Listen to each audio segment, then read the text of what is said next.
네, 다시 한번 인사드리겠습니다. 저는 대한사랑의 교육위원을 맡고 있고 최근에 이제 대한연수원장을 맡고 있는 박찬화라고 합니다. 네, 반갑습니다. 오늘 이 시간의 주제는 세계 최고 대한민국이라고 했는데요.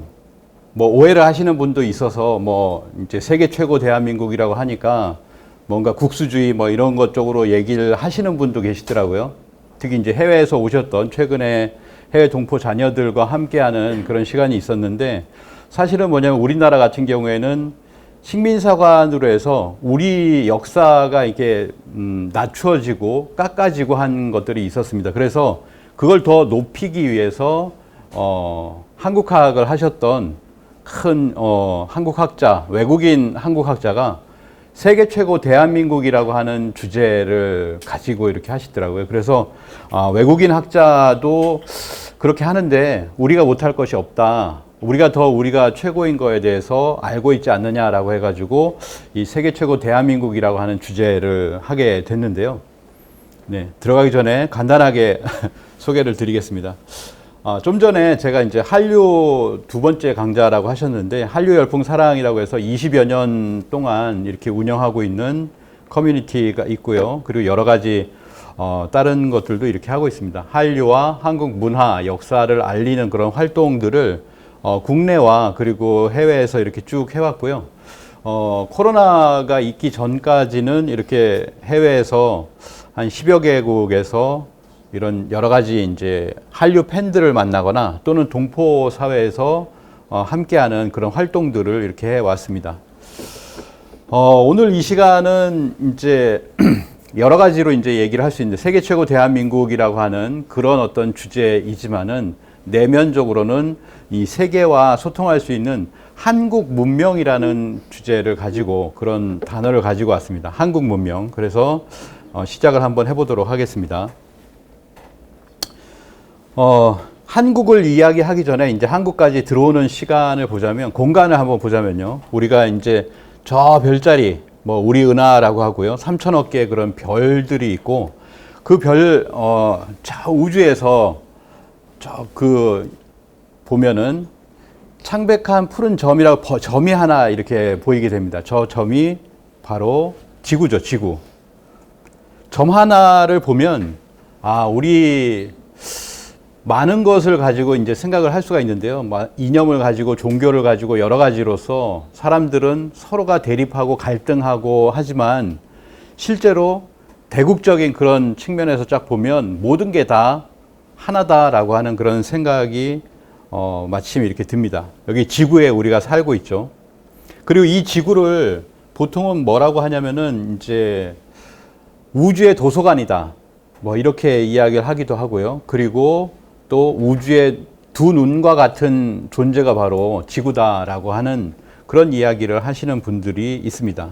그래서 실제로 옆에 보시면 이게 우주의 하나의 모습인데요. 나선으로 된 성운의 모습인데 인간의 눈과 같다라고 이렇게 이야기를 합니다. 사람의 뇌 속에 있는 뉴런과 그리고 오른쪽에 있는 우주의 모습이 같다라고 하는 얘기를 합니다. 특히나 동양학에서는 이렇게 얘기하죠. 우주와 그리고 인체의 모습, 뭐 인체가 갈비뼈가 24개가 있다. 하루가 24시간이 있고, 그리고 흉추가 12개가 있는데 1년이 12개월이기 때문에, 그리고 1년이 365일이니까 경혈이 365개가 있다. 그리고 우리가 잘 알고 있는 것처럼 5대양 6대주가 있고 5장 6부가 있다. 이렇게 이야기를 하고 있습니다. 결국에는 뭐냐면 인간은 전부 다 소우주다라고 하는 것이 동양에서는 이렇게 이야기를 하죠. 방탄소년단의 어떻게 보면 콘서트의 마지막을 항상 대미를 장식하는 것이 바로 이 소우주라고 하는 노래인데, 이 소우주에서는 뭐라고 가사가 있냐면요. 70억 개의 빛으로 빛나는 70억 가지의 세계다라고 하는 그런 가사가 있습니다. 지금은 인구가 80억이 넘었기 때문에 80억의 빛으로 빛나는 80억 가지의 그런 어떤 세계가, 한 사람에게 그런 세계가 존재한다라고 하는 겁니다. 그러한 어떤 소우주, 뭐 5천만 이상의 소우주가 모인 것이 바로 이 한국이라고 생각을 하는데요. 지구 면적에서는 얼마 되지 않습니다. 0.021%. 그러면 만으로 따지자면 한 2 정도 되는 거거든요. 만에서 한 2 정도. 그 정도의 어떤 작은, 정말 작은 곳인데 이곳을 갖다가 이제 지구의 풍수로 보면 지구의 혈자리다, 열매 자리다, 결실 맺는 자리다라고 얘기를 합니다. 이거를 이제 주역에서 보면 간이라고 이제 이야기를 하죠. 간이라고 이야기합니다. 간꾀라고 하는데요. 만물을 끝맺고 만물을 시작하고 그리고 성인의 말씀이 이루어지는 곳이 바로 간방이다라고 해서 간은 동북방을 나타낸다라고 합니다. 간이라고 하는 걸 이렇게 쓰는데요. 그 옆에 보면 간의 마음이라고 했을 때 그걸 한이라고 하거든요. 우리 민족의 정서라고 할 때 그것을 보통 한이라고 이렇게 또 이야기를 하고 있습니다. 정확하게 우리가 간방이라고 하는 것을 알 수가 있죠. 그리고 간방지 간이라고 하는데 그것이 바로 지금 세종시, 대전, 계룡 이런 곳이 바로 범대전권을 보통 간방 중에서 또 간방이다 이렇게도 이야기를 하고 있습니다. 자, 그래서 세계적인 문명 비평가 기소르망이라고 하는 분이 있는데요. 한국 그 자체가 하나의 문명이다. 한국 문명이라고 하는 말을 이분이 했죠. 영어로 보시면 Korea itself is a civilization. 하나의 문명이다라고 얘기를 했는데요. 왜 이런 이야기를 했냐면 한국은 단편적인 이미지로서 생각할 수가 없다. 삼성, LG, 휴대폰을 잘 만들고 그리고 생활 가전들 전부 다 전 세계에서 1위를 하고 대형 선박도 잘 만들고 음악도 너무나 좋고 K-팝이라든지 드라마, 영화 다 이렇게 잘하는데 이걸 모든 요소들을 결합해서 이제는 한국을 문명이라고 해야 되겠다라고 이렇게 이야기를 하고 있습니다. 그래서 오늘 이런 총체적인 부분에 대해서 한번 알아볼까 해서 이제 한국 문명 이야기라고 했는데요. 아까 우주에서 이제 지구로 들어왔지만 이 지구의 어떤 지금까지의 보면은 우주가 탄생을 하고 그 다음에 지구가 탄생을 하고 지구가 탄생한 지 수십억이 지나서 지금의 어떤 인류가 탄생하게 되었는데요. 그 인류가 살고 있는 이 지구에 어떤 시간대가 계속해서 시간의 역사가 축적되어 왔습니다. 그 축적된 역사를 알 수 있는 것이 특히나 알 수 있는 것이 뭐냐면 바로 남극과 북극인데요. 북극에서는 약 10만 년 정도의 시간대를 알 수가 있고 특히나 남극 같은 경우에는 얼음 기둥이라고 하는 것이 있거든요. 빙하 코어라고 합니다. 이 과학자들은 남극의 얼음 기둥에 얼음 속의 여러 물질을 분석해서 수십만 년 동안에 지구의 기후가 어떻게 변화를 했는지 이것을 복원해 냈습니다. 그래서 남극의 빙상은 지구 환경의 타임캡슐이다 이렇게 이야기를 합니다. 그래서 많은 나라에서 남극을 가서 기지를 세우고 그 다음에 뭘 하냐면 기후변화를 연구를 하는 거죠. 얼음 기둥을 뚫어서 이렇게 얼음 기둥을 뚫습니다. 드릴로 막 해가지고 수천 미터를 갖다가 이렇게 뚫어가지고 얼음을 뽑아내죠. 이렇게 뽑아냅니다. 그래서 얼음 핵을 추출을 하는데요. 여기가 이제 세종시도 있지만은 뭔가 개척을 하는 곳은 세종이 붙는 것 같아요. 그래서 남극에도 보면 저 위쪽에 세종 기지가 있고 그리고 저 아래쪽에는 또 장보고 기지, 우리는 이런 기지들이 있습니다. 근데 전 세계에서 가장 유명한 기지가요, 이제 보스토크 기지하고 그리고 돔시 기지가 있습니다. 보스토크 기지는 저 위에 있죠. 그리고 아래쪽에 돔시 기지가 있는데 이 두 곳을 한번 보도록 하겠습니다. 보스토크 기지를 보시면요. 남극 대륙의 두꺼운 얼음 아래 뭐가 있냐면은 보스토크 호수가 맨 밑에 이렇게 나와요. 그래서 보스토크 호수가 나오기까지 뚫었는데 수년간을 뚫었는데 이것이 약 3,600m를 뚫었습니다. 자, 그래서 남극 보스토크 호수의 얼음 기둥을 분석한 결과 뭐가 나왔냐면 42만 년 동안의 기후변화가 나왔어요. 42만 년 동안에 온도가 내려가고 온도가 올라가고 하는 그 그래프를 이렇게 나오게 되었는데 42만 년 동안에 4번의 빙하기는 추운 거잖아요. 아래쪽이 굉장히 춥습니다. 4번의 빙하기와 그리고 간빙기, 빙하기와 빙하기 사이죠. 사이간자죠. 간빙기가 반복되었다는 사실이 밝혀졌습니다. 빙하기가 10만 년에서 13만 년 사이에 한 번씩 주기적으로 온다는 것을 알 수가 있었습니다. 빙하기가 주기적으로 올 때의 모습인데요. 그러면은 저렇게 얼음이 쭉 덮이는 것, 더 아래로 덮일 수도 있죠. 그래서 그것이 이제 빙하기고, 그 다음에 이것이 녹으면서 얼음이 좀 더 이제 북극이나 남극으로 사라져가는 그때가 간빙기라고 생각이 됩니다. 그것이 주기적으로 이렇게 오더라라고 하는 겁니다. 그래서 그것을 이렇게 굵은 선으로 그려보면 이렇게 볼 수가 있겠죠. 굉장히 빙하기와 간빙기라고 하는 것은 정말 이렇게 주기가 있구나라고 하는 것을 알 수가 있습니다. 두 번째, 남극 돔시 기지를 한번 보도록 하겠습니다. 남극의 가장 긴 얼음코 기록을 갖고 있는 것이 바로 이 돔시 기지에서 발견을 했는데요. 80만 년입니다. 80만 년. 에피카 팀이라고 하는데 유럽 쪽의 이제 팀이에요.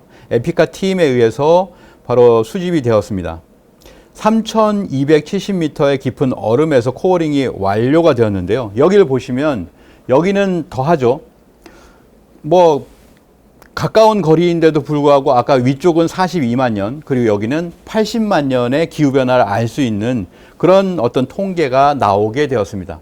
이것도 역시나 아래쪽은 빙하기, 위에 올라간 것은 간빙기로 이렇게 볼 수가 있겠죠. 그래서 80만 년 동안 대략 10만 년 간격으로 8번의 빙하기 간빙기가 발생하였습니다. 자, 이거를 나사, 미 항공우주국에서는요, 항공우주국의 홈페이지가 있는데, 나사 홈페이지에 기후변화라고 하는 곳이 있어요. 기후변화라는 곳을 들어가 보면 기후변화 그래프가 이렇게 나옵니다. 몇 년 전까지 썼던 그래프는 뭐냐? 42만 년에 아까 보셨던 보스토크 기지의 그 그래프를 쓰고 있었습니다. 그러다가 최근에는 뭘 쓰고 있냐면, 현재까지 쓰고 있는 것은 클라이밋 체인지라고 하는 기후변화 그래프로 80만 년의 그래프를 쓰고 있어요. 80만 년 동안의 변화, 얼음 기둥을 채취를 해보니까 80만 년 동안에 그 그래프가 있었다는 거죠. 그래서 그 그래프의 온도보다 가장 높은, 지금은 그거보다 더 올라갔다라고 하는 것을 얘기하고 있지만, 중요한 것은 뭐냐면은 이렇게 나사에서도 기후변화를 얘기할 때 가장 중요한 것으로서 기후변화의 어떤 패턴, 리듬, 이런 것을 보여주고 있는, 그 주기를 보여주고 있는 그래프를 쓰고 있다라고 하는 겁니다. 결론을 요약하면 남극 보스토크 기지는 42만 년 동안에 4번의 빙하기와 간빙기가 있었다는 것이고요. 남극 돔시 기지는 80만 년, 이 80만 년 동안에 8번의 빙하기와 간빙기가 있었다. 그래서 이 빙하기 간빙기의 주기는 약 13만 년에서 10만 년 정도가 된다라고 하는 겁니다. 자, 그래서 13만 년이라고 하는 것은 어디서 나오냐면요. 왼쪽을 보시면 42만 년 그래프에 이게 지표면에서부터의 어떤 모습이에요. 그게 다음번에 온도가 올라가는 데까지를 보시면은 약 13만 년 정도가 이렇게 나오게 됩니다. 네, 그리고 오른쪽에 보시면, 오른쪽은 80만 년 그래프인데요. 그 80만 년 그래프의 지표면에서부터 이렇게 쭉 보시면은 대부분 약 13만 년 정도를 기록을 하고 있습니다. 이렇게 얼음 기둥을 가지고서 기후변화를 알 수 있는데요. 그 외에도 뭐 꽃가루 침전물이라든지 여러 가지를 통해서 이 기후변화가 수십만 년 동안 어떻게 진행되어 왔는가라고 하는 것을 알 수가 있는데, 꽃가루 침전물을 보면은 12만 4천 년의 주기를 가지고 있다라고 하는 것을 이걸 통해서 이렇게 알 수가 있죠. 그래서 최근에 우리나라 같은 경우도 굉장히 더웠잖아요. 폭염이 있었고 폭우가 있었고 한데, 다른 나라 같은 경우도 뭐 전 세계는 엄청난 폭염, 지금까지 알 수 없는 괴물 폭염이다, 뭐 여러 가지 이제 뭐 지구 종말이 찾아왔다, 뭐 이런 얘기까지 나오는 정도의 어떤 폭염이 있었습니다. 가장 뜨거운 지구였는데, 그래서 최근에는 뭐라고 얘기하냐면, 보통 뭐라고 하냐면 12만 년 만에 가장 뜨거운 지구다라고 하는 그런 이야기를 하고 있거든요. 그리고 자세히 들여다보면 뭐라고 얘기하고 있냐면 12만 5천 년 만에 가장 높은 수준이다라고 이야기를 하고 있습니다. 자, 이것은 뭐냐면 지금 좀 전에 보셨던 바로 그겁니다. 12만 년, 13만 년의 어떤 주기 속에서 가장 온도가 올라갔던 때하고 지금하고 이렇게 그 사이가 뭐냐면 12만 5천 년이라고 하는 거예요. 그러니까 그 이전에도 간빙기에 이렇게 뜨거워진 시기가 있었다라고 하는 거죠. 빙하기와 간빙기의 거대한 순환의 주기가 있더라. 이 순환의 주기를 따라서 뭐냐면은 인류가 출현을 합니다.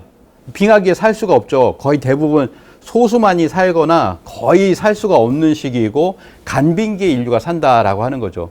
우리는 이 우주의 반복되는 주기 안에서, 이 반복되는 빙하기와 간빙기 주기 안에서 우리가 살고 있다라고 하는 거죠. 우리가 간빙기에 살고 있다라고 하는 겁니다. 지금이. 그래서 지금도 시간이 흘러가고 있잖아요. 하루에서 지금 이제 오후가 되고 그 시간이 계속해서 흘러가고 있는데, 모든 뭐 시간과 공간이라고 하는 거, 물질은 전부 다 프랙탈이라고 해서 부분과 전체가 동일하게 이게 돌아가고 있습니다. 각각의 주기는 큰 주기의 일부가 되고요. 그 큰 주기의 일부는 더 큰 주기로 끊임없이 이어지는 것이 시간에서도 해당이 되는 거예요. 그래서 뭐 이렇게 얘기를 하죠. 우리의 삶은 모든 주기가 또 다른 주기를 이끈다는 진실을 알아가는 과정이다. 뭐 이렇게 이야기를 하신 분이 있는데, 이런 거죠. 우리가 이게 그 잠을 자는 시기와 그리고 겨울잠을 자는 시기, 이 시기를 보면은 시간이라고 하는 것이 패턴이 제가 좀 전에 말씀드린 것처럼 작은 시간의 어떤 주기에서 좀 더 큰 주기의 어떤 시간으로, 그리고 더 큰 주기의 시간으로 이렇게 흘러가고 있구나. 이 안에서, 모든 주기 안에서 우리가 살고 있구나라고 하는 것을 알 수가 있습니다. 하루에서는 지금 오후의 어떤 시간대, 4시에서 넘어가는 그런 시간대에 지금 우리가 살고 있고, 그리고 1년에서는 우리가 지금이 여름의 거의 끝에 살고 있죠. 그러면서도 우리는 저 큰 주기로 보면 간빙기에 어디쯤 살고 있구나라고 하는 것을 알 수가 있습니다. 이게 모르고 살고 있지만 그런 어떤 시기에 우리가 있다는 거예요. 하루의 휴식 시간인 밤에 잠을 자고, 그리고 1년에서 동물 같은 경우 뭐 곰이라든지 겨울잠을 자잖아요. 그러니까 이것이 뭐냐면, 겨울잠이라는 건 뭐냐, 겨울이 되었을 때는 에너지를 충전한다. 그러면 여기서 우리가 확장돼서 알 수 있는 것은 바로 빙하기라고 하는 것이 왜 필요한가, 왜 빙하기가 주기적으로 이렇게 찾아오게 되는가라고 하는 겁니다. 그거는 뭐냐면, 사람이 살 수 없는 시기이지만 이때에 지구의 에너지를 충전을 해서 그 다음에 간빙기에는 새로운 인류가 출현하게끔, 문명이 출현하게끔 하는 동력을 마련해 주는 것이 바로 빙하기가 아닐까라고 하는 것이죠. 그래서 이러한 빙하기 간빙기 주기를 12만 년이다. 아까 보셨죠? 뉴스에서. 그리고 12만 4천 년이다. 12만 5천 년이다. 이렇게 얘기하는데, 우리가 하루가 12시간, 24시간, 그리고 60분, 그리고 24시간이라고 하는 패턴이나 숫자가 명확한 것처럼 명확하게 이렇게 돌아가는 주기가 있다. 그게 바로 12만 9,600년이라고 하는 주기가 있습니다. 이걸 우주 1년이라고 하는 이름을 이렇게 붙일 수가 있고, 또는 천지 1년, 뭐 이렇게 이야기를 할 수가 있는데, 어찌됐든 하루의 순환, 그리고 지구 사계절의 순환보다 더 큰 어떤 주기가 우리에게 영향을 주는 주기가 있다. 우리에게 영향을 주죠. 왜냐하면 빙하기 간빙기를 만드는 주기입니다. 그래서 빙하기가 우주의 겨울이라면, 그리고 간빙기 봄이 있고, 간빙기 여름이 있고, 간빙기의 가을이라고 하는 그런 시기가 있다라고 하는 거예요. 그걸 정확하게 하면 12만 9,600년인데 360과 360을 곱하면 이렇게 이 주기의 어떤 시간대가 나온다. 약 13만 년의 주기가 나오는데요. 요 밑에 보시면 72라고 해서 72 곱하기 5를 하면 360이 나오는데, 왜 72 곱하기 360을 하면 25,920이고 약 26,000년인데, 이거를 서양에서 하는 가장 큰 주기라고 합니다. 서양에서 플라톤 이어라고 해서 플라톤 주기 뭐 이런 식으로도 얘기하는, 서구에서 얘기하는 가장 큰 주기는 26,000년을 넘지 않는 주기인데, 이게 동양에서는 그것보다 5배의 12만 9,600년을 이야기하더라라고 하는 겁니다. 그래서 보통 세차운동이라고 하는 거 들어보셨죠? 이 세차운동을 서양에서 가장 큰 주기로 이야기를 하고 있고, 그래서 이거를 26,000년, 그리고 뭐 지금도 이걸 정확한 숫자를 모르기 때문에 뭐 25,000년, 또 뭐 24,000년, 23,000년까지도 이렇게 이야기를 하고 있는데, 이 세차운동 주기도 명확하게는 25,920년이다. 이거를 서양에서 원 그레이트 이어라고 했다라고 하는 겁니다. 그런데 이것은 빙하기 간빙기의 주기는 아닌 거죠. 그래서 지금의 어떤 시기를 보면 이렇게 이야기를 합니다. 최근에 8월 달의 기사인데요. 현재 기온은 북극해 빙하가 다 녹은 12만 년 전 간빙기와 비슷하다라고 이렇게 이야기를 하고요. 그 위쪽에 보시면 마지막 간빙기 여름에 북극해 얼음이 모두 녹았는데 이제 녹으려고 한다. 그러니까 오히려 지금 이제 북극해 얼음이 10년 안에 녹는다라고 얘기하는데 12만 년 전에는 이미 녹았다라는 거예요. 어떻게 보면 온도가 더 올랐었다. 자연스럽게 올랐었다라고 하는 건데 그것이 뭐냐면 그때는 간빙기의 여름이었다라고 하는 이런 이야기를 하고 있습니다. 그러니까 이런 어떤 빙하기가 있고 지나가서 간빙기의 봄과 같은 여름과 같은 그리고 가을이라고 하는 시간대가 있다라고 하는 거죠. 그래서 인간은 빙하기를 거쳤기에 지구상에 태어날 수 있었다. 이 빙하기란 책에 나오는 얘기입니다. 인간은 빙하기를 지나서 간빙기의 기간 동안 지구상에 살고 있는 것이다. 그래서 뭐냐면 우리가 알고 있는 현생 인류, 호모 사피엔스 사피엔스가 5만 년 전에 지구상에 이제 출현을 하게 됩니다. 현생 인류는 4만 년, 그리고 아래쪽에 보시면 대략 5만 년 전 유전자의 거대한 비약에 의해서 새로운 종이 출현을 했다. 새로운 인류의 유전자는 이때 퍼져나갔다. 이렇게 이야기를 하고 있습니다. 4만 년, 5만 년 이렇게 얘기하는데 최근에 이런 책이 나왔어요. 다시 보는 5만 년의 역사다라고 해서 인류의 역사를 5만 년으로 이렇게 보고 있는 거거든요. 5만 년 동안 인류는 서로 영향을 주고받았다. 전 세계 주요 문명들이 서로 다양하게 충돌을 했고 또 연계를 했으며 그렇게 하면서 우리가 사는 지금을 만들어냈다. 지금을 만들어냈는데 지금이 언제냐면 5만 년이 지나왔다라고 하는 겁니다. 지금의 이걸 얘기하고 있는데요. 160년 전에 동학에서는 이 얘기를 했습니다. 개벽 후 5만 년의 네가 또한 처음이다. 여기서 개벽은 뭐냐면 빙하기에서 간빙기로 바뀌는 거예요. 처음으로 간빙기 봄으로 바뀌는 거. 그래서 그 개벽 후에 5만 년이 지났는데 그때 수은체제후 네가 또한 처음이로다라고 하는 것이 용담유사에 이렇게 나오거든요. 그래서 동학은 뭐냐면 5만 년 만에 처음인데 앞으로 5만 년 운수가 열린다라고 하는 10만 년의 어떤 주기를 갖다가 얘기를 하고 있습니다. 굉장히 놀라운 거죠. 160년 전에 과학에서 이런 이야기들, 빙하 얼음 기둥을 채취해가지고 이제서야 10만 년 주기라든지 또는 뭐 간빙기 지나서 이제 5만 년 지났다라는 얘기를 하고 있는데 동학에서는 그냥 그것을 이렇게 이야기를 하고 있는 겁니다. 그래서 이렇게 해서 42만 년 주기를 보시면요. 지금 빙하기를 지나서 빙하기는 여기서 보시면은 빙하기 가장 최악으로 떨어졌다가 조금 올라갔다가 다시 떨어졌다라고 하는 소빙하기 뭐 이런 것들을 거치면서 이제 빙하기에서 2만 년, 1만 년이 지나면서 해빙이 되면서 이제 뭐가 형성이 되냐면 우리나라가 이제 형성이 되는 겁니다. 자, 여기 보시면 2만 년 전인데요. 일본하고 연결돼 있어요. 그리고 중국하고도 어느 정도 이렇게 연결돼 있습니다. 우리가 아시다시피 중국과 한국의 사이에는 대륙붕이 있잖아요. 자, 이렇게 해서 2만 년, 12,000년 전 이렇게 해가지고 12,000년 전이 되면 이때부터 이제는 뭐냐면은 빙하기가 끝나가는 시점에 중국 대륙과 한반도를 연결하고 있던 땅은 수면 위에 잠기고 그리고 서해안에 너른 갯벌이 이제 형성이 되게 되었다. 그리고 아래쪽에 분홍 동그라미 쪽을 보시면요. 제주도가 있잖아요. 그래서 여기가 뭐냐면은 가장 오래된, 우리가 처음에 이제 제목에서 세계 최고라고 했을 때 그 고라고 하는 걸 두 가지로 제가 이게 썼거든요. 옛 고자, 가장 오래된 거, 그리고 가장 최고인 거, 이 두 가지를 이제 얘기를 하는데 가장 오래된 제주 고산리식 토기가 여기서 나오게 됩니다. 13,000년 전 인류 최초의 토기는 세계에서 동이족들이 사는 연해주, 한반도, 그리고 일본 세 지역에서만 발견되게 되었다. 이거를 갖다가 제주도의 고산리라고 하는 곳이 있는데요. 거기에 신석기 유적을 이제 이야기를 하고 있습니다. 4대 문명보다도 더 오래된 문명이 여기에서 시작이 되었다라고 하는 거예요.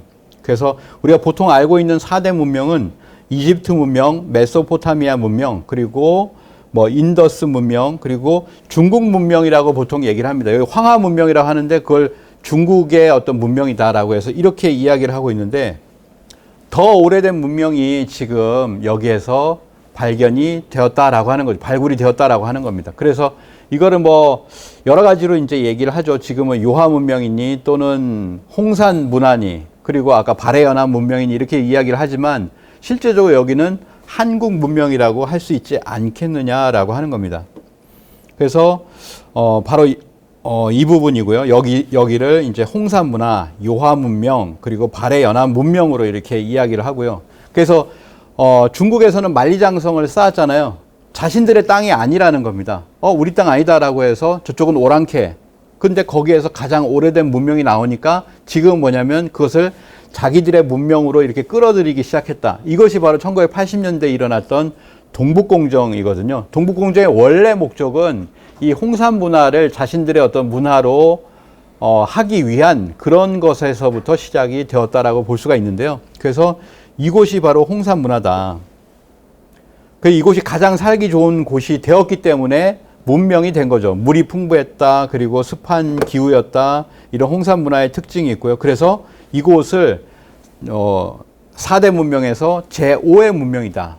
그리고 중국인들의 입장에서 봤을 때는 신비의 왕국이다. 왜냐하면 자신들의 문헌에는 여기에 대해서 특정할 수 있는 문헌적 기록이 없다라고 하는 겁니다. 그래서 신비의 왕국이라고 얘기했는데 우리 쪽에서는 삼국유사라든지 또는 환단고기에 이곳에 누가 어떤 사람들이 살고 있었는가라고 하는 것이 명확하게 나와 있죠. 그래서 여기 보시면 홍산 문화라고 하는데 크게 보면은 이 홍산 문화는 9,000년 전에 소화서 문화, 흥룡화 문화, 사해 문화 8,000년, 흥룡화 사해 문화 8,000년, 그리고 7,000년 쭉 내려오면서 6번의 홍산 문화, 작은 의미에서의 홍산 문화, 그리고 쭉 내려가면 하가전 문화까지 해가지고 9,000년에서 4,000년의 그런 문화가 나왔다라고 하는 겁니다. 그래서 4대 문명보다 오래된 최고의 문명이 여기서 나오게 되었다라고 하는 것이죠. 맨 아래쪽에 보면 연두색으로 되어 있는 부분이 바로 홍산 문화를 이야기하는 것입니다. 그래서 제가 LA에서 그 홍산 문화를 얘기할 때 그 얘기를 했어요. 홍산 문화의 근거에 대해서 23가지를 되었었는데 여기 아마 23가지일 겁니다. 그래서 2시간 동안 이것만 이렇게 이야기를 했었는데요. 주제만 살펴보면 그 적석청 피라밋, 고인돌 옥기거리 고곡, 빗살무늬 토기, 복골 암각화, 천재문화, 원통형 토기, 옥기, 삼조기, 용목문화, 상투용, 옥고, 편발개수, 채도문화 이러한 것들이 홍산 문화의 주인이 고대의 한국인의 조상들인 근거가 되는 것이죠. 사실 적석청만 하더라도 우리가 이제 근거인 건데요. 이 중에서 뒤쪽에서는 한 2-3가지만 알아보도록 하겠습니다. 그래서 많은 학자들이 홍산 문화는 고조선 이전의 문화다라고 이렇게 복기대 교수도 얘기를 했고, 박원길 몽골학회 부회장은 홍산 문화는 고조선과 흉노의 기원 문화가 분명하다. 몽골에서는 이를 당연히 여기는데 국내에서는 왜 이를 거들떠 보려고 하지 않는다. 학자들이 이렇게 이야기를 합니다. 윤명철 교수는요. 모 문명이다. 동아시아 문명권의 토대가 된 것이 바로 요하 문명이다. 이거를 모 문명, 어머니 문명이라고 명칭을 부여하고 싶다라고 이렇게 했습니다. 사라 넬슨 학자는요. 홍산 문화의 특징은 한반도의 삶과 동일하다. 한국과 완전히 같다. 이렇게 이야기를 했습니다. 우시라 교수의 경우에는 요하 문명의 주도 세력은 몽골, 만주, 한반도, 일본으로 이어지는 북방계통이지만 요하 문명의 주인공이 우리와 연결되어 있고 그것을 증명해 나가는 노력이 필요하다라고 했습니다. 처음부터 얘기한 것은 아닌데 우시라 교수 같은 경우에는 A자형 문화대라고 하는 것을 이야기를 했어요. 그래서 요하 문명이라고 하는 것이 저 만리장성 바깥에 있지만 거기만이 아니라 거기와 동일한 문화권이 한반도 전체 산동 반도 쪽으로도 내려오고 그것이 일본까지도 이어진다. 그리고 가운데 쫙 이어지는 거죠. 그러면 A가 되잖아요. 그래서 A자형 문화대라고 했습니다. 자, 이 A자형 문화대는 세석기 문화, 빗살무늬 토기, 옥결, 골복 문화 이런 걸 통해 가지고 입증될 수 있다라고 얘기를 했고요. 이거를 이형구 교수는 발해 연안 문명이라고 아까 말씀드린 것처럼 발해의 연안의 어떤 문명이다라고 하는 것이 합리적이다라고 이렇게 이야기를 했습니다. 여기가 이제 발해고요. 둥그렇게 보시면 한반도 전체가 들어가고 약간은 이제 일본의 큐슈까지나 이런 들어가게 되겠죠. 그래서 이것을 발해 연안 문명이라고 한다. 자, 그것의 근거가 되는 첫 번째가 빗살무늬 톡인데요. 빗살무늬 톡이 또는 빛이다라고 해서 빗살무늬 톡이다 이렇게 이야기를 하는데 국립중앙박물관의 신석기관을 딱 들어가 보면 이렇게 쓰죠. 이번에 빛 또는 빛이라고 이렇게 했는데요. 이 빗살무늬 토기를 보시면은 아래쪽에서 이렇게 보면요. 아래쪽에서 이렇게 보면은 다 전부 무늬가 전부 다르지만 전부 다 태양빛을 상징을 한다. 태양빛이 이렇게 찬란하게 비춰오는 것을 그렇게 이제 보여진다라고 하는 거죠. 방사선 모양으로 빛나는 해의 모습이다라고 해서 그래서 그냥 머리를 빗는 빛이 아니라 빛살이다 또는 햇살이다라고 해서 다른 명칭을 부여해야 된다라고 얘기하는데요. 8,000년 전 가장 오래된 빗살무늬 토기가 강원도에 있습니다. 그리고 여기 보시면 왼쪽은 국립중앙박물관에 있는 빗살무늬 토기예요. 그리고 요 오른쪽은 홍산문화의 사해라고 있었죠. 흑룡화 사해라고 했는데 사해박물관의 빗살무늬 토기입니다. 그러니까 어떻게 되냐면 이렇게 되는 거죠. 빗살무늬 토기가 있는데 흑룡화의 빗살무늬 토기, 그리고 사해의 빗살무늬 토기, 그리고 강원도의 빗살무늬 토기가 전부 다 연결되더라라고 하는 거예요. 같은 부류다라고 하는 거죠. 그래서 같은 문화권이다라고 하는 이야기를 하는 것이고, 또 하나는 뭐냐면 이 한반도와 만주 쪽은 보면 8,000년 전에 빗살무늬 토기가 나타납니다. 이 아래쪽에 기원전이라고 되어 있는 건 고산이식 토기부터 아마 시작되는 것 같아요. 그래서 그 위로 보면 빗살무늬 토기가 있는데 저 위에 북유럽으로 가면요. 5,000년, 4,000년 정도 된 빗살무늬 토기가 나오거든요. 그러면 우리가 더 오래됐고 하니까 어떻게 되냐면 화살표가 저쪽으로 갑니다.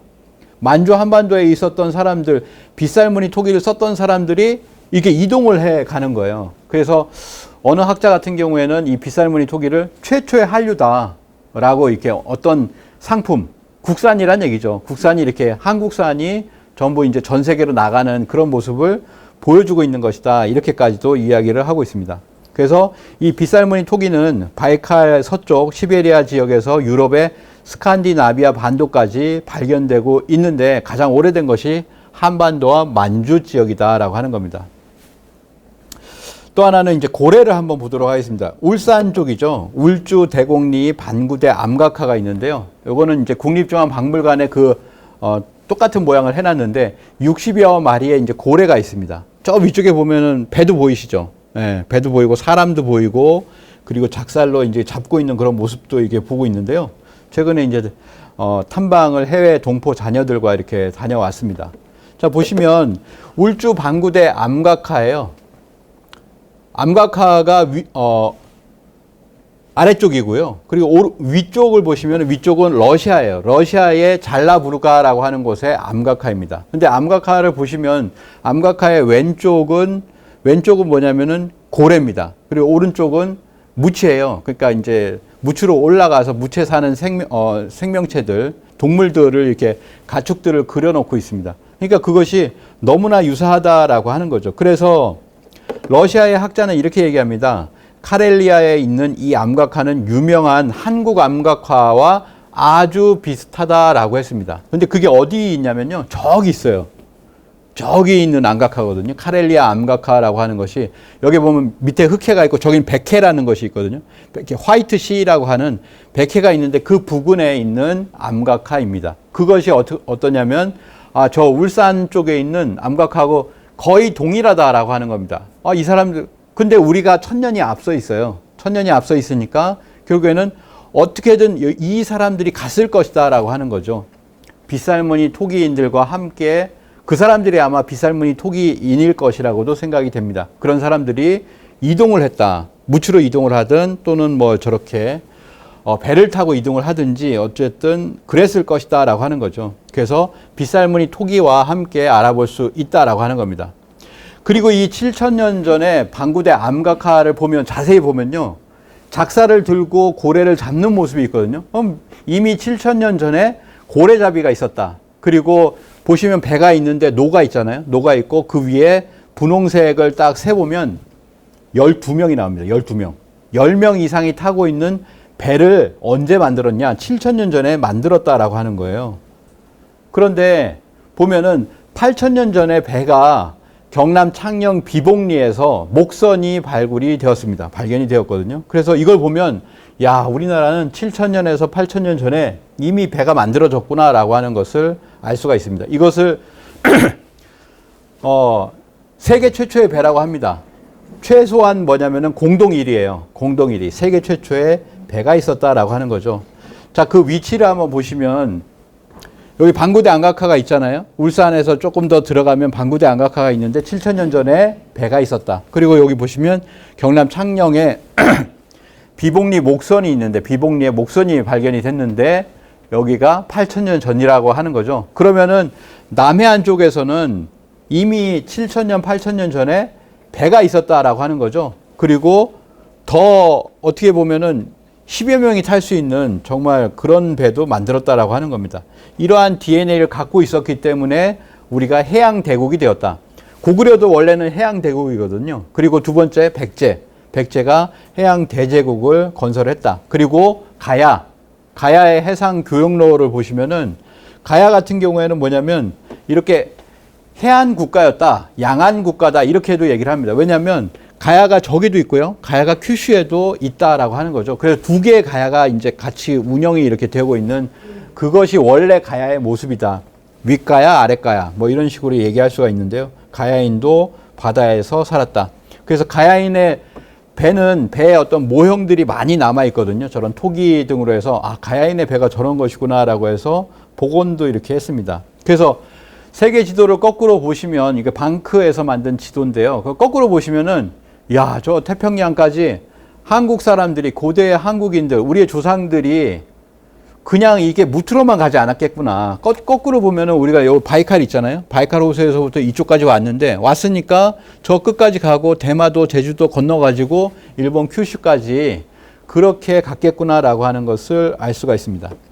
그리고 그런 DNA가 있었기 때문에 후발주자이지만 우리가 배를 만드는 것이 뭐냐면 세계 10대 조선소 중에 7개가 한국에 있다. 대우조선해양, 현대중공업, 삼성중공업. 이게 순위는 계속 좀 바뀌고 있고 배를 수주하는 그 순위도 계속 바뀌고 있지만 세계 10대 조선소에 이렇게 많이 있다라고 하는 거죠.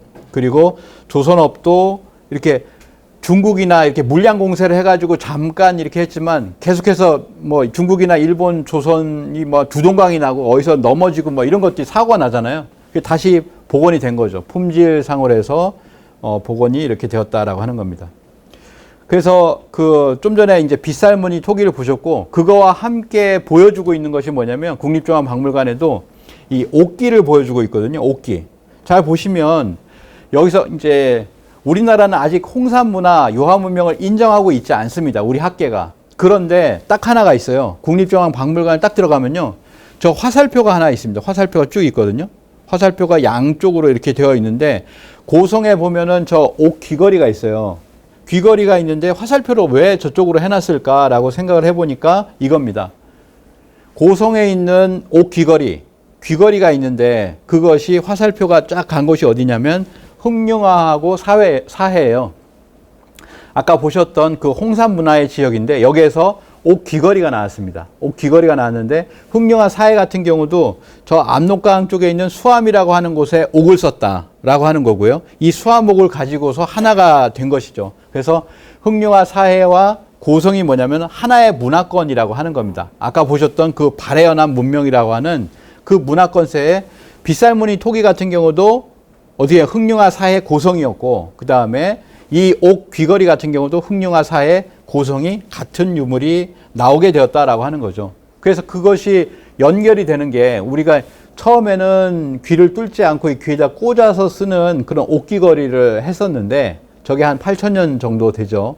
그것을 갖다 밑으로 늘어뜨리고 밑으로 치렁치렁하는 어떤 꾸밈 그런 것들을 가지게 되면서 고구려 백제 신라는 저렇게 치렁치렁한 귀걸이를 가지게 되었다라고 하는 겁니다. 우리의 어떤 그 유물 자체가 연결이 되는 거죠, 역사적으로. 그래서 이렇게 연결이 되고요.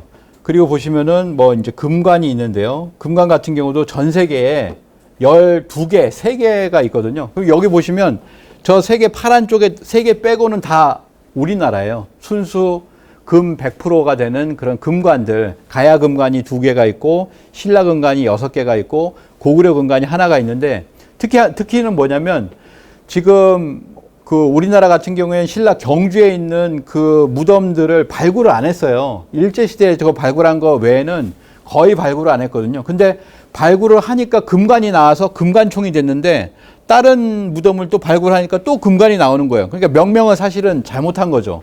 모든 무덤에 발굴을 해보니까 금관이 나오더라라고 하는 겁니다. 그래서 실제로 최소한 한 100개 정도가 더 나올 것이라고 본다면 전 세계에서 우리나라 금관을 따라잡을 데가 없다라고 하는 겁니다. 그래서 경주박물관을 가 보시거나 하면은 보시면 아시겠지만 저 카자흐스탄에 가면 황금인간이라고 있는데요.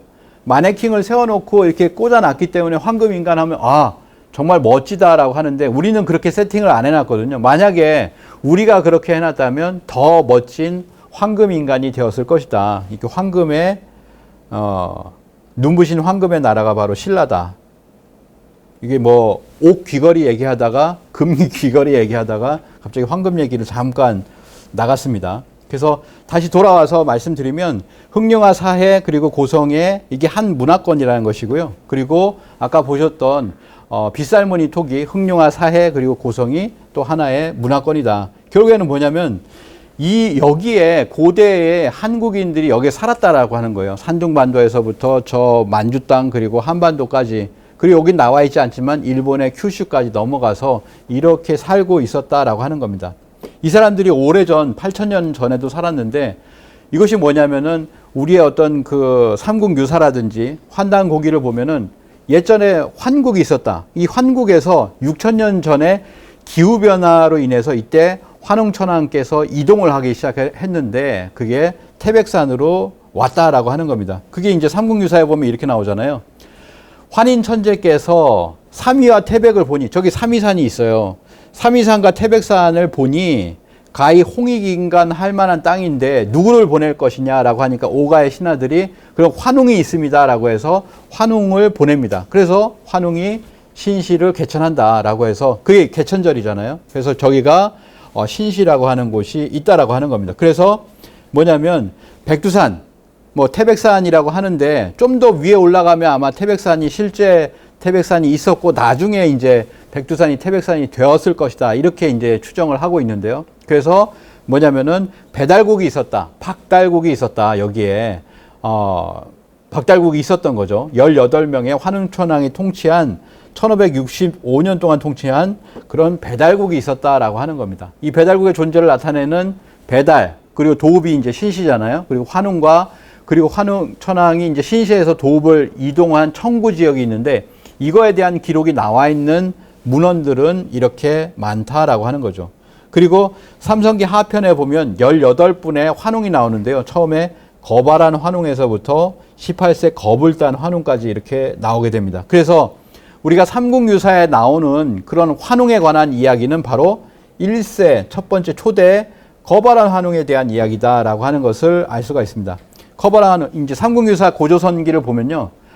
환웅천왕께서 웅이 삼천의 무리를 거느리고 그리고 태백산 아래 신단수 아래로 내려오니 그 나라의 도읍을 신시라고 하고 그리고 마지막 그분이 바로 환웅천왕이다라고 이렇게 나옵니다.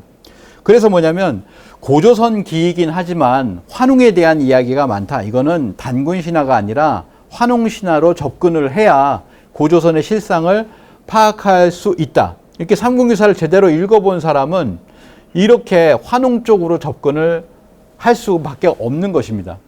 임재 교수는 이렇게 얘기합니다. 환웅 신시처럼 완벽하게 기술된 세계 역사는 없다. 건국 이념 홍익인간을 표방을 했고요. 그리고 뭐냐면 신시라고 분명히 이제 도읍을 얘기를 했죠. 그리고 환웅 천왕이라고 얘기를 했습니다. 천왕이 있는데 어떻게 나라가 없는가? 개국 이념도 있고 통치 방식도 있고 조직도 있고 국호도 있는데 어째서 나라로 간주하지 않는가?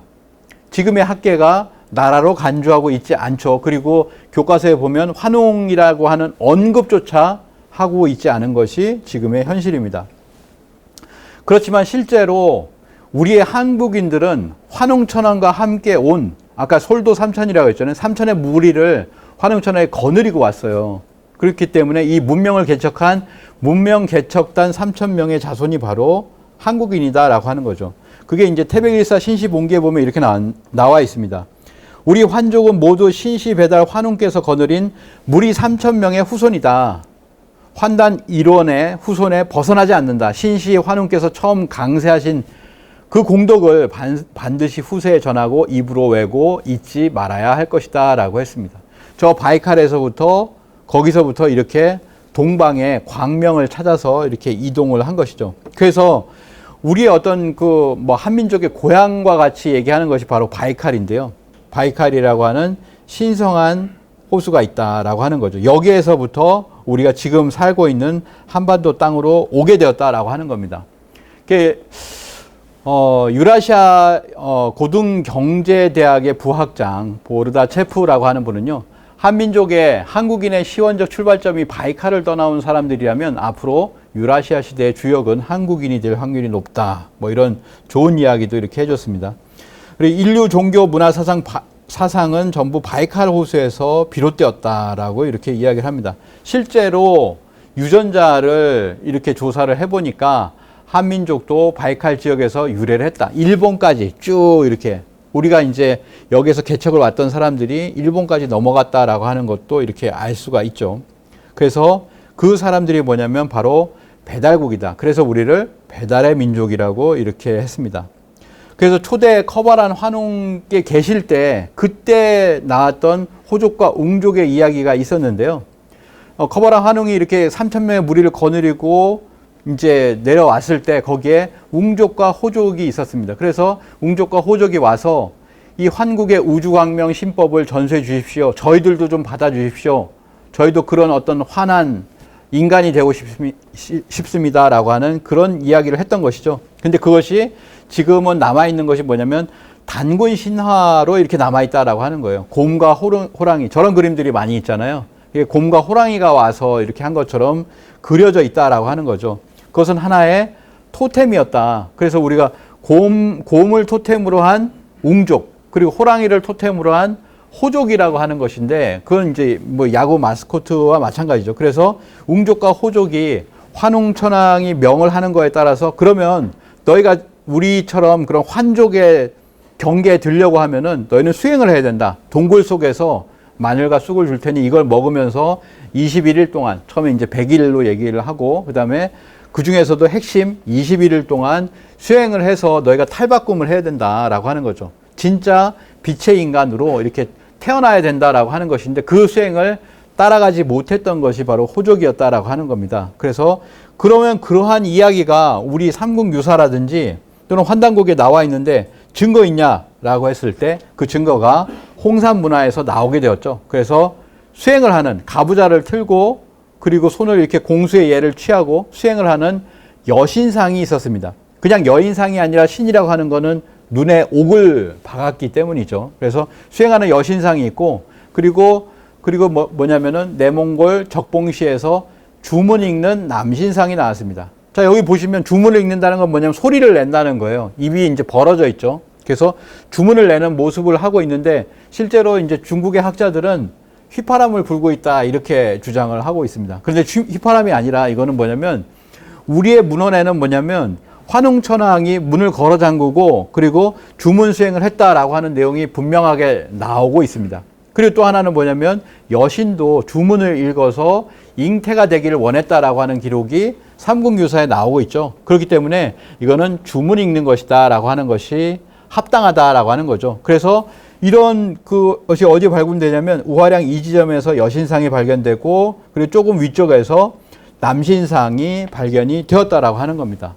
자, 이런 걸 보면 우리의 배달국이라고 하는 그곳에, 그리고 배달국에서 처음에 동굴에 들어가서 수행을 했다라고 하는 것이 분명하게 남아있죠. 이런 남아있는 유물을 통해서, 문헌을 통해서 이곳은, 이 홍산 문화 요하문명이라고 하는 것은 바로 우리 고대 한국인의 터전이었다라고 하는 것이 이거 하나만으로도 명확히 알 수 있다라고 하는 겁니다. 이때가 배달국이었고요. 아까 이제 커바란 환웅에서 마지막이 누구였냐면 쭉 내려가서 뭐냐면 18세 거불단 환웅인데, 이분이 누구냐면 바로 단군, 지금의 우리가 잘 알고 있는 단군 왕검의 아버지다 라고 하는 거죠. 그래서 이렇게 해가지고 단군 조선으로 넘어와서 47분의 단군이 통치한 2096년으로 이렇게 넘어오게 됩니다.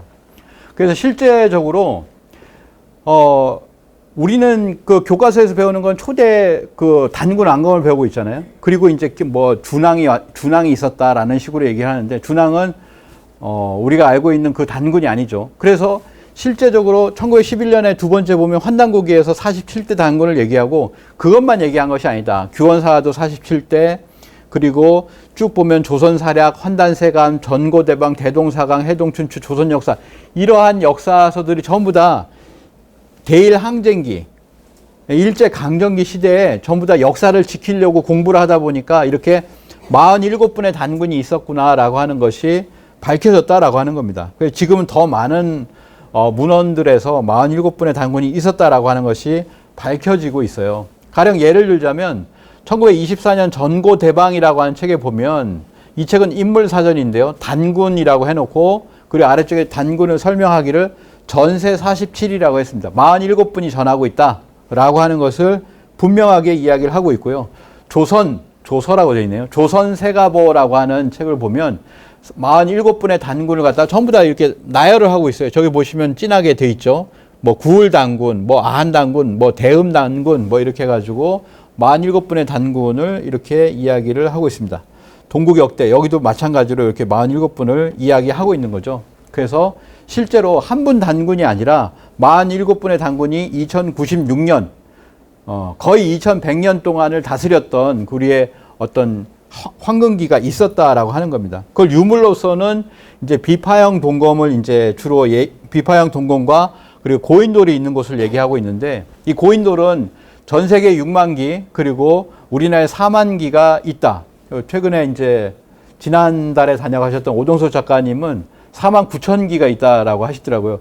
정확하게 구체적으로 어쨌든 전 세계의 한 60%, 70% 이상, 반 이상은 우리나라에 이제 고인돌이 있다라고 하는 거죠. 그리고 그 고인돌도 예전에는 더 많았는데 이거를 갖다가 전부 다 일제시대에 전부 돌을 갖다 쓴 거예요. 다 빻아가지고. 그래서 지금 여기 가면 없잖아요. 이 고인돌이 없습니다. 김해에 가면 없거든요. 전부 다 그런 거죠. 저 위에 보시면 사람이 타고 있는 걸 보면 부산 동네 온천에 고인돌이, 저렇게 큰 고인돌이 있었다라고 하는 겁니다. 이런 것이 없어졌어도 그렇게 많은 고인돌이 지금도 남아있다라고 하는 거죠. 그래서 이 고인돌과 비파형 동검이 고조선의 대표 유물이다라고 하는 건데요. 근데 지금 학계에서는 뭐냐면, 그 고인돌 전부는 아니고 남한에 있는 쪽에 뭐 그냥 그런 고인돌이 아니고 이렇게 세워져 있는 거, 둘로 세워져 있는 탁자식 고인돌만 고인돌이다.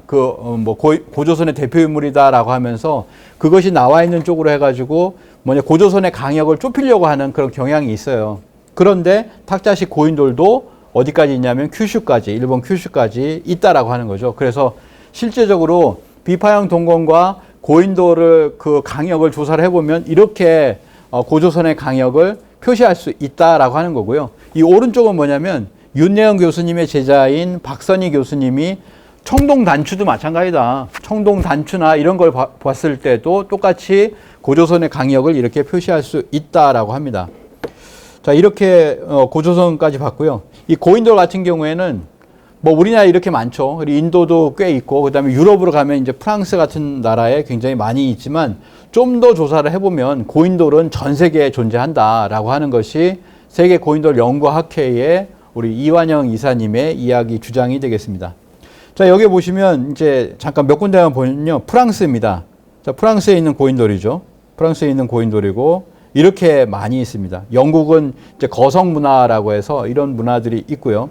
이 고인돌을 영어로 표현하면 돌멩이라고 하잖아요. 우린 돌멩이가 뭡니까? 이런 거석이 아니라 작은 돌을 돌멩이라고 하죠. 그래서 이게 언어적으로 봤을 때 뭔가 이게 언어가 남은 것이 아니냐, 이렇게도 보여질 수 있지 않을까, 뭐 이렇게도 추정을 하고 있습니다.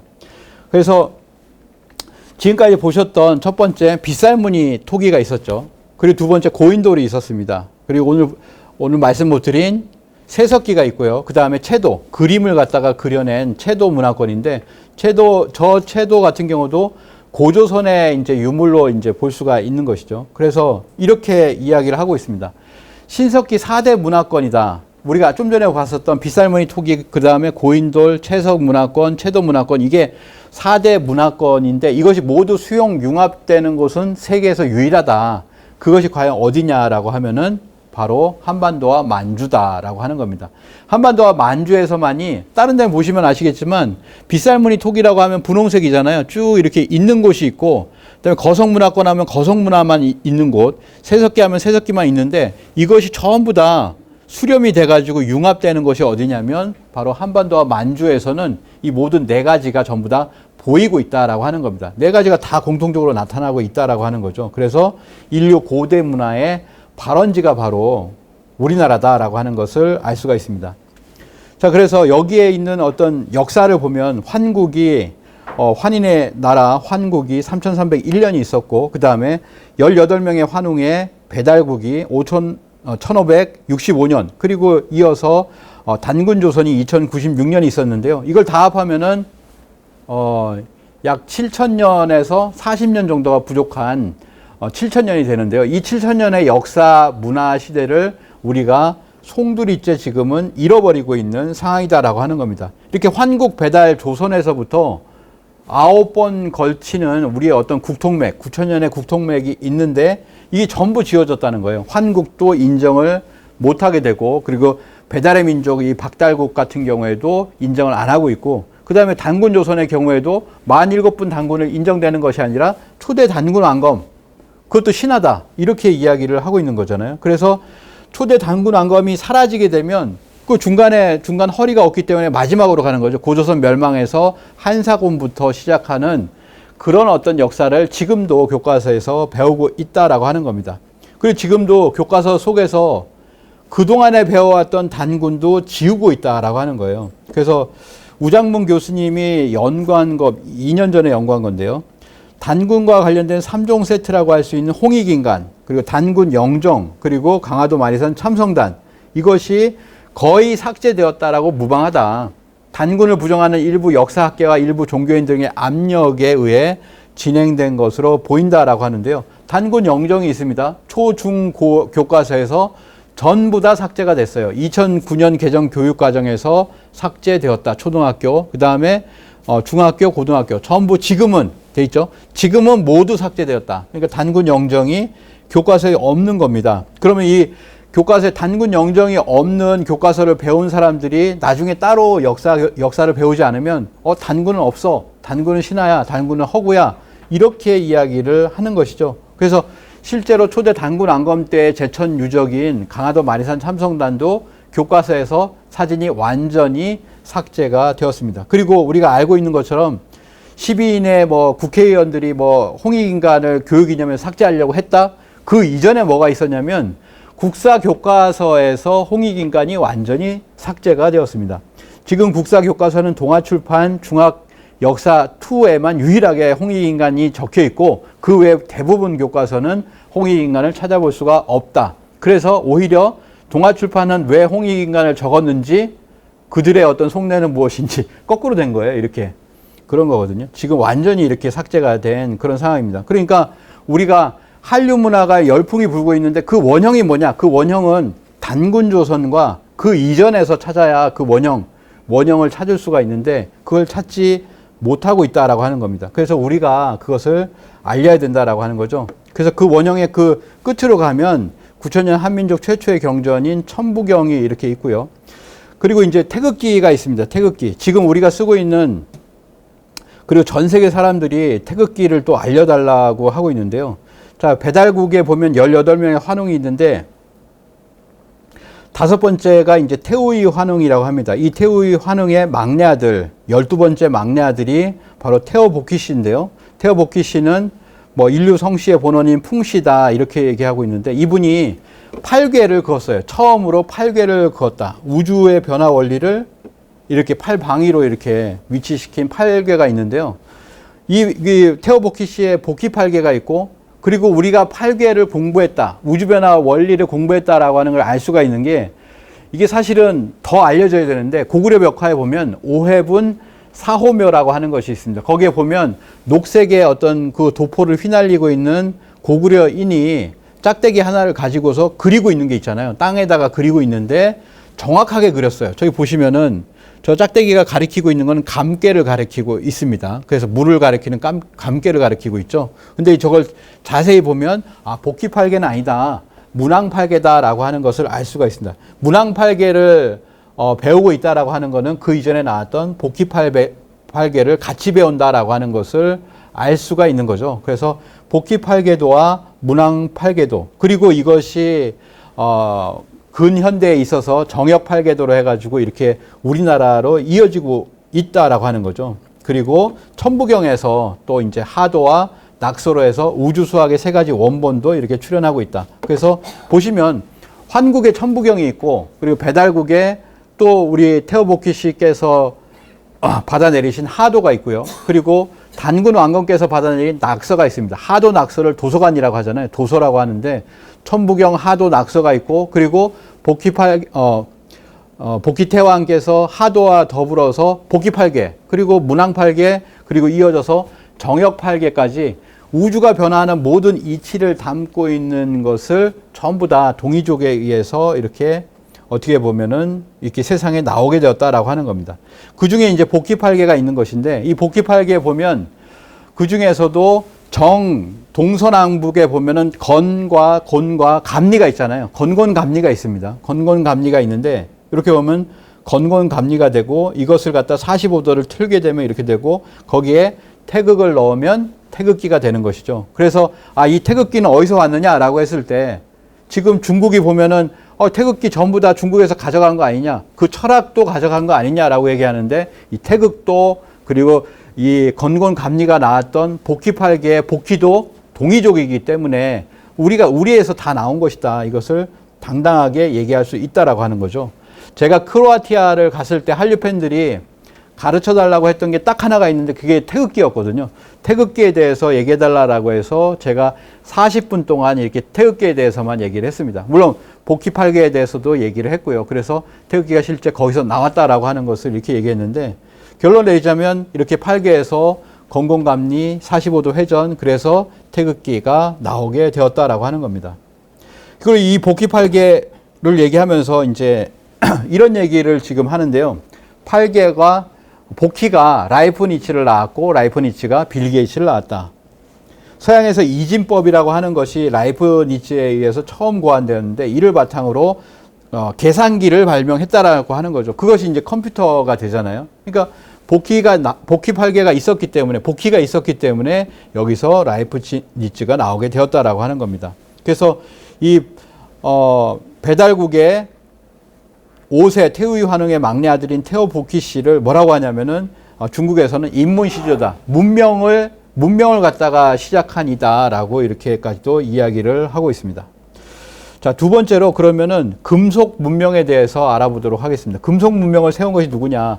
이 배달국에 보면은 14세 자오지 환웅, 워낙 유명한 치우천왕이 있는데요. 이 치우천왕 때 보면은 신시에서 14세 치우천왕 때 청구로 이렇게 수도를 이전을 하잖아요. 그래서 처음에 전기 신시 시대에서 후기 청구 시대로 이렇게 들어가게 되는데, 이 치우천왕 같은 경우에 4700년 전에 배달국의 환웅이셨다라고 하는 겁니다. 그래서 우리 월드컵 때 치우천왕 기를 이렇게 흔들고 있었는데요. 실제로 2017년부터는 한국조폐공사에서 치우천왕을 모델로 한 메달을 이렇게 했는데, 여기 보시면 치우천왕이라고 써 있죠. 영어로 이렇게 써 있습니다. 그리고 그 뒷면을 보시면은, 뒷면에는 도깨비상을 이렇게 그려놨어요. 아마 지난달에 도깨비에 대해서 이야기를 하셨을 거라고 생각이 드는데, 그래서 이렇게 치우천왕 매년 새로운 것을 만들어내고 있고, 이제 전 세계에 수십억에 팔리고 있다라고 하는 거죠.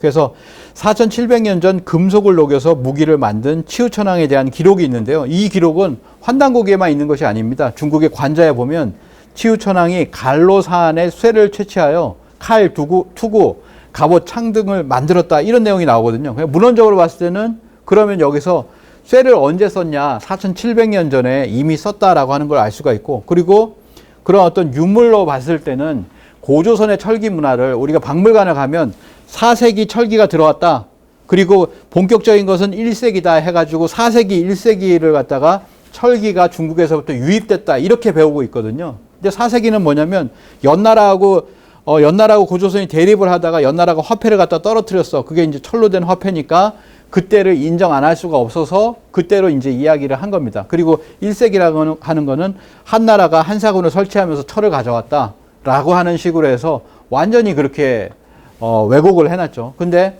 고조선의 철기 문화는 BC 12세기부터이다. 그러면 중국은 언제냐면 7세기, 8세기를 얘기를 해요. 그러면은 우리가 훨씬 더 빠른 거거든요. 우리가 더 빠르게 철기를 썼었다라고 하는 걸 알 수가 있고, 그리고 최소한 4세기는 아니다. 중국에서 들어온 건 아니다라고 하는 걸 알 수가 있는 게 두만강에서도 나오고 연해주에서도 7세기, 전부 7세기가 나오죠. 강원도 홍천에도 7세기 철제 송곳이 나왔고, 두만강 하류에서도 6세기에 BC죠. BC 6세기에 철기류가 이렇게 나왔다라고 하는 겁니다. 그리고 지금도 보시면 알 수가 있겠지만 철기를 일상생활에서 쓰는 민족이 어디냐. 그러면 이제 한중일로 봤을 때 대나무를 쓰잖아요. 젓가락을. 그리고 저희 중국도 마찬가지로. 근데 한국은 쇠젓가락을 씁니다. 그러니까 실제적으로 한국이 1인당 철강 소비량이 2018년에 12년째 1위라고 했는데 지금 뭐 왔다 갔다 하겠지만 결국에는 우리나라가 엄청 철을 많이 쓴다라고 하는 거죠.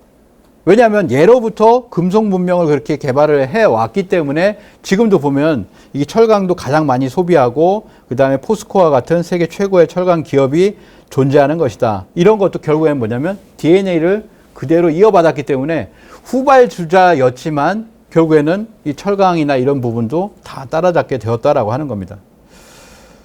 네, 1시간 한 8분 정도 됐는데요. 조금만 더 진행을 하겠습니다. 자, 인쇄술을 한번 보도록 하겠습니다. 예전에는 중세는 책을 쇠사슬로 이렇게 묶어놨어요. 책이 너무나 귀했기 때문에. 그런데 이제 문명을 어떻게 보면 문명의 혁명을 일으킨 것이 뭐냐면 구텐베르크의 인쇄술입니다. 구텐베르크가 인쇄와 지식혁명의 방아쇠를 당겼다. 그래서 이 구텐베르크의 금속활자 인쇄술은 지식정보의 혁명적인 대량 생산과 확산을 가져와서 르네상스, 종교개혁, 산업혁명, 시민혁명의 바탕이 되었다. 서양 문명을 근본적으로 개혁시켰다라고 하는데요. 이 구텐베르크 금속활자 인쇄술은 고려의 기술입니다. 고려와 조선의 실제 기술이었다. 제가 이제 독일의 마인츠에 갔을 때 여기가 구텐베르크의 고향이거든요. 마인츠에 구텐베르크 박물관이 있는데 사진을 찍지 못하게 돼 있어요.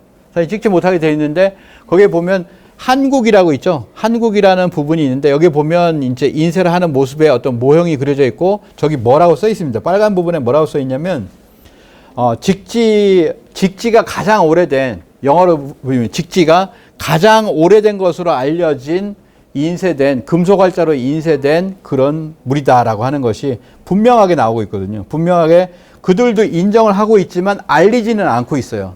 알리지는 않고 있다. 그래서 유럽에서 보면 아직 많이 알고 있지는 않죠. 그런데 또 하나는 뭐냐면 이 직지보다도 또 138년 빠른 금속활자가 있다라고 하는 주장도 이렇게 나오고 있습니다. 자, 그래서 2005년에 미국의 부통령이었던 엘고가 와가지고 뭐라고 얘기했냐면 독일의 구텐베르크가 인쇄술을 발명했다고 말했지만 서양의 교황사절단이 한국을 방문한 뒤에 얻어온 기술이다라고 이렇게 이야기를 했습니다. 그래서 한국은 전 세계에 어떤 크게 두 번의 큰 기여를 하게 됐는데 첫 번째가 인쇄술이고 두 번째가 디지털 혁명이다. 이렇게 이야기를 한 거예요. 그래서 이때 이걸 듣고서 한국 사람들이 깜짝 놀랐습니다. 그러면서 칼럼도 이렇게 나왔는데요. 왜 엘고에게 이런 소리를 들어야 되냐? 우리가 조사를 해봐야 되는 거 아니냐? 엘고는 이렇게 알고 있는데 우리는 왜 모르냐?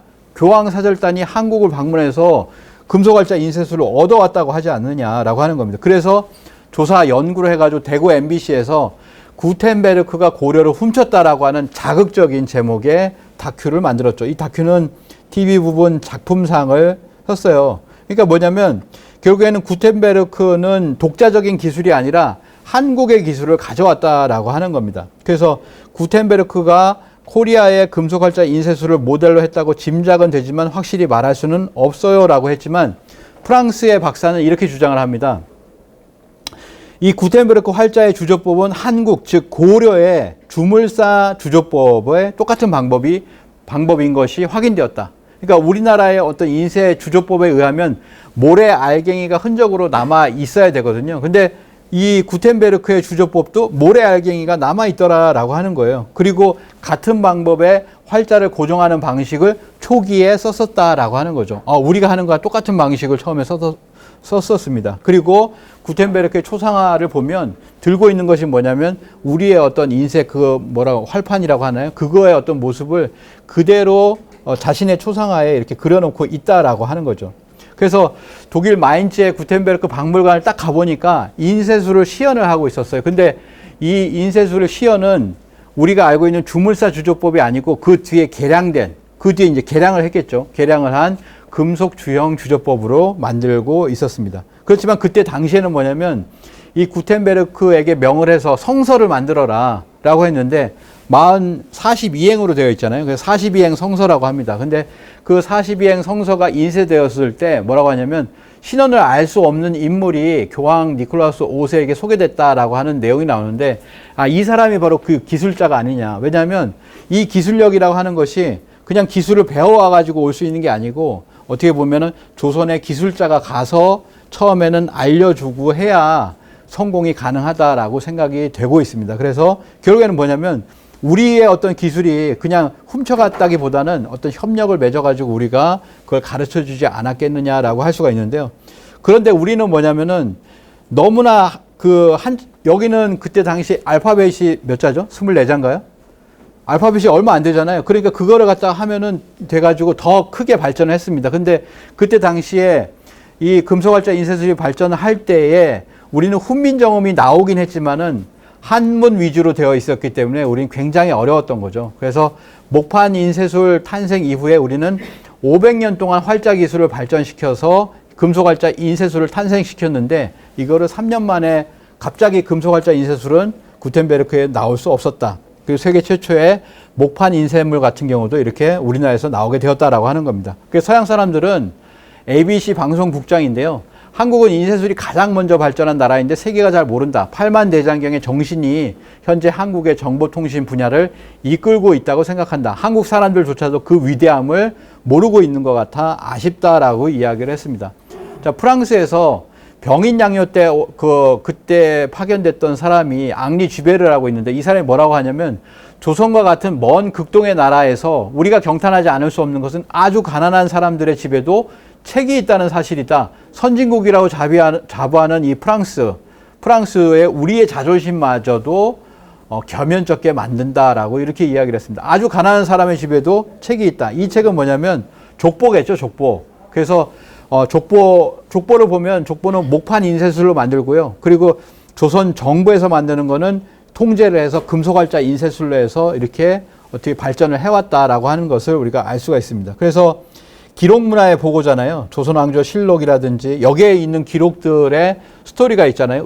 은여 대장금이다 그러면은 그렇게 해서 이제 대장금이라는 컨텐츠가 이렇게 나오게 된 거고 드라마 별에서 온 그대 같은 경우도 조선왕조 실록에 UFO 기록이 있었는데 이거를 바탕으로 해서 상상의 나래를 펴서 드라마를 만들게 되었다라고 하는 거죠. 그래서 이 조선왕조 실록, 승정원 일기 이러한 기록문화의 보고들이 우리나라에 남아있다라고 하는 겁니다.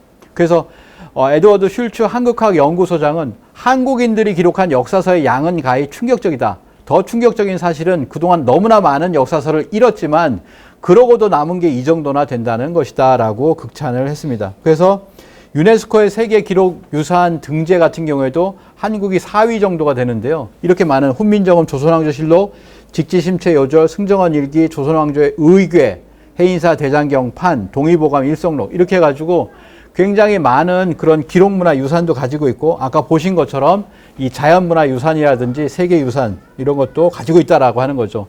자, 이런 것을 우리가 한국의 문명이라고 할 수 있겠다라고 하는 겁니다.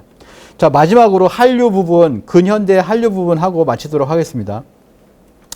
우리나라는 이제 선진국이 됐어요. 한국처럼 극적으로 국가 위상을 높인 나라는 전 세계에서 찾기가 어렵습니다.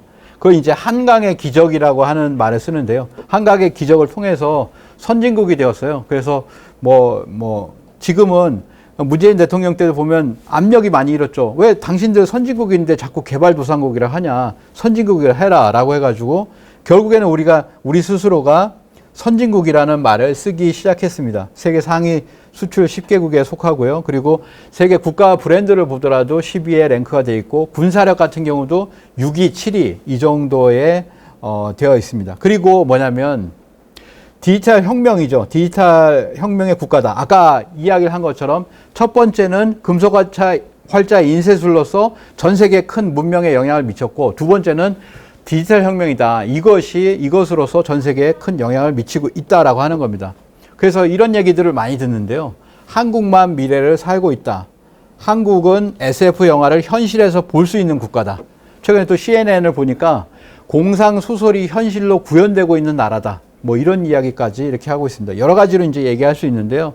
뭐 통합 교통 시스템 이것도 전 세계 수출이 돼서 다른 나라들도 지금도 많이 이제 하고 있고 세계 1위의 서울 지하철 뭐 이런 것도 있고 인천공항도 뭐 15년째인가 아마 1위를 하고 있을 거예요. 전 세계 공항 중에서 1위. 그러니까 외국에 있는 사람들은 전 세계 1위의 그 인천공항을 통해 가지고 전 세계 1위의 지하철을 타고 서울로 와서 거기서부터 이제 관광을 이렇게 시작하게 되는 것이죠.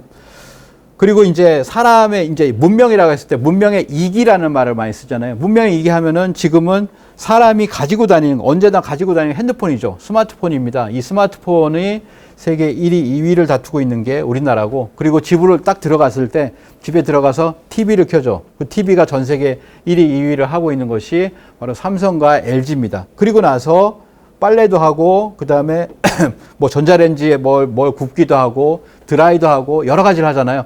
생활 가전이라고 하는데, 이러한 생활 가전에서 전 세계 1위를 하는 것이 역시나 LG다라고 하는 거죠. 삼성도 역시 미국 생활 가전에서는 1위를 하고 있습니다.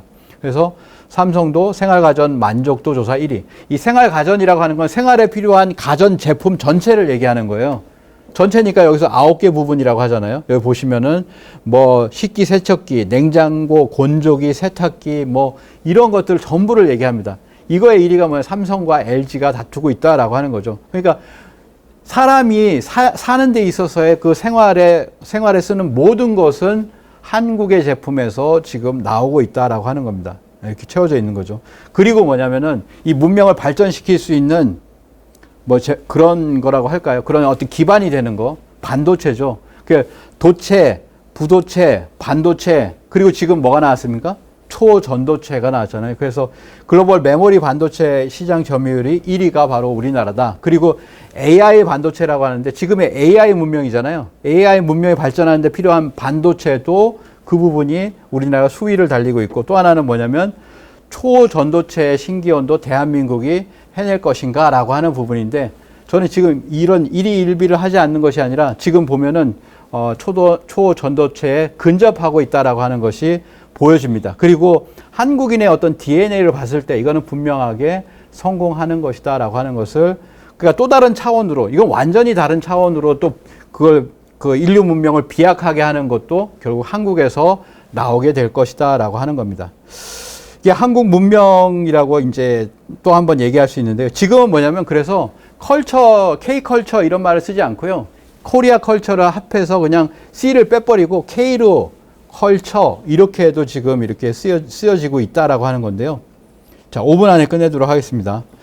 자, 이 한류라고 하는 말은 2000년, 1998년 H.O.T. 베이징 콘서트 뭐 이런 거에서 이제 처음으로 한류 용어가 어디서 중국하고 대만에서 등장을 하기 시작을 했고요. 그리고 2002년 한일 월드컵, 그리고 이제 일본에서는 겨울 연가를 통해서, 그리고 이제는 뭐냐면은 플랫폼이 나타났습니다. 유튜브가 나타났고, 유튜브 시대에 가장 큰 혜택을 본 것이 결국엔 한국의 컨텐츠다.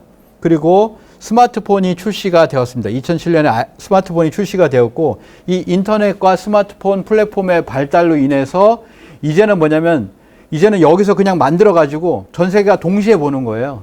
그러니까 지역적 커버리지가 지역을 커버할 수 있는 그런 영역 자체가 확장되어서 파급력과 영향력이 커질 수밖에 없었다. 그리고 그 분기점이 뭐냐면 아시아에서 한류가 있었는데 그것이 2011년, 약 10년 조금 지났을 때 유럽의 한류 팬들이 시위를 한 겁니다. SM타운에서 콘서트를 하는데 하루 더 해달라라고 하는 콘서트가 있었고, 진짜 분기점은 싸이의 강남스타일이었죠. 전 세계에 열풍을 불기 시작하면서 2013년에 방탄소년단이 그러한 배경을 통해서 데뷔를 하게 되고 5년 만에 첫 빌보드 1위를 하게 됩니다. 넘사벽이라고 했었던, 우리나라가 넘을 수 없는 어떤 벽, 그것이 바로 빌보드였죠. 근데 올림픽 금메달, 월드컵 4강에 비견할 만한 그런 어떤 대중문화의 지형이 완전히 바뀌었다. 그러니까 예전에는 1960년대, 70년대 비틀즈가 한국을 무너뜨렸어요. 한국을 무너뜨렸는데 이제는 뭐냐면 BTS가 미국을 무너뜨리고 있는 그런 어떤 상황이 되어서 이제는 뭐 이관왕도 하고 이제는 BTS뿐만 아니라 블랙핑크가 아니라 그 새로운 신생 그룹까지도 빌보드를 넘나드는 K-팝의 놀이터가 된 빌보드 차트다. 그리고 영화 같은 경우도 아카데미상은 넘을 수가 없는 벽이었는데 2020년에 아카데미상의 기생충, 그 다음에 이어서 미나리가 세계 영화를 석권했고, 그 다음에 이제 드라마 시장을 오징어 게임이 드라마계의 가장 큰 상이라고 하는 에미상도 수상을 하게 되었습니다.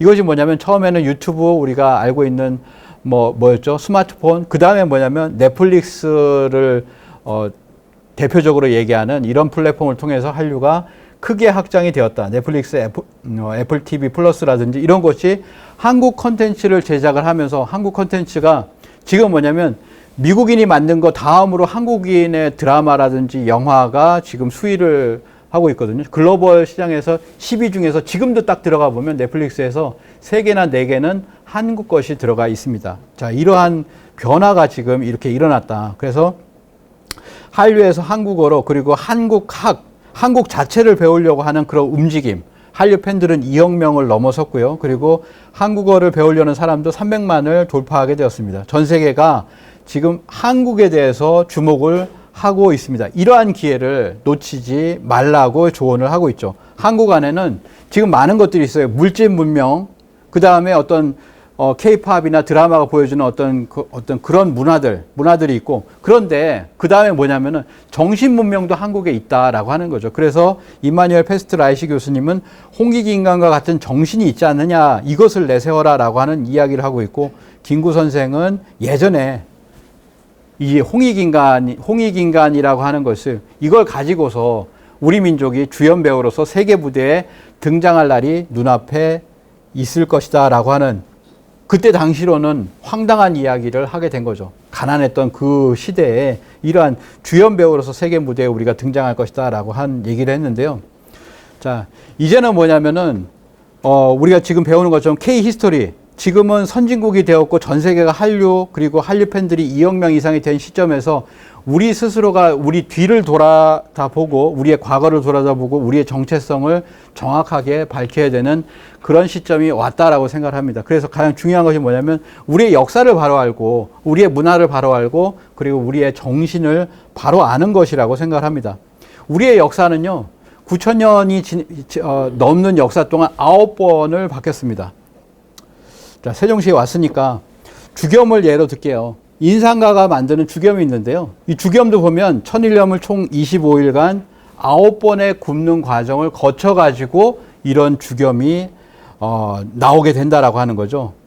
이렇게 되는데 실제로 우리나라 역사 같은 경우도 뭐냐면 구변지도라고 해서 뭐냐면 9번이 바뀐다는 거예요. 환국, 배달, 조선, 북부여, 그리고 고구려, 고구려, 백제, 신라 이렇게 있죠. 그 다음에 대진국, 발해와 신라, 그리고 고려, 조선에서 임시정부를 거쳐서 지금의 대한민국에 이르기까지 9번의 나라 이름을 바뀌어서 이제는 결실 맺는 그런 어떤 시대로 들어가고 있다라고 하는 겁니다. 9,000년 한민족사의 이 국통맥이 이제는 결실 맺는 때다. 그래서 기소르망은 한국 그 자체가 하나의 문명이다라고 하는 이야기를 했는데요. 이 문명은 뭐냐면 물질 문명은 우리가 많은 부분에서 그런 어떤 홍익인간 정신으로 전 세계에 베풀고 있는 그런 부분이 있습니다. 그러면서 이제는 뭐냐면 정신 문명이 나와야 된다. 물질 문명이 우리에게 복을 주고 녹을 주고 그리고 잘 살게 하는, 전 세계를 잘 살게 하는 그런 문명이라면 이제는 뭐냐면 옛날에 어떤 수행 문화 같은 걸 통해 가지고 장수 문명, 인간이 실제적으로 행복뿐만 아니라 건강을 얻을 수 있고 오래 살 수 있는, 그러면서 세계와 함께 할 수 있는 그런 어떤 장수 문명이 나가야 된다라고 생각을 합니다. 이게 마지막 장이에요. 마지막 장인데요. 이거 읽고 마치도록 하겠습니다. 세상에는 이게 두 부류가 있다라고 얘기합니다. 러너스하고 런드라고 하는데요. 이 격렬한 변화의 시기에 지금 기후위기라든지 또는 남북전쟁의 위기 이런 것들이 있잖아요. 최근에도 뭐 한중일 정상들이 이렇게 모여가지고 했는데 그러한 것들이 한중일과 북, 중, 이 이제 대치하는 구도가 굉장히 심해지고 있죠. 격렬한 변화의 시기에 끊임없이 알아가는 사람들은 미래를 상속받게 될 것이다. 그러나 이미 아는 것에 갇힌 사람들은 더 이상 존재하지 않는 세상이나 걸맞을 자신들을 발견하게 된다라고 하는 겁니다. 그러니까 끊임없이 배우려고 하고 끊임없이 알아가는 사람들을 러너스라고 한다면 나는 다 배웠어. 이제는 더 배울 게 없다. 내가 가지고 있는 게 다야. 당신이 얘기하는 것은 너무나 이상한 얘기고 황당한 얘기고 이런 얘기다. 그래서 받아들일 수 없다. 이런 사람들은 이게 격변하는 시기에 대처해 나갈 수 없다라고 하는 겁니다. 그래서 오늘 말씀드린 것 중에서 처음에 뭐 우주에서부터 지구 해가지고 뭐 12만 9,600년 얘기하고 여러 가지 얘기를 했었는데 끊임없이 이제는 공부를 해나가셨으면 좋겠다라고 하는 말씀을 드리면서 오늘 그런 어떤 계기가 되었으면 좋겠습니다. 감사합니다.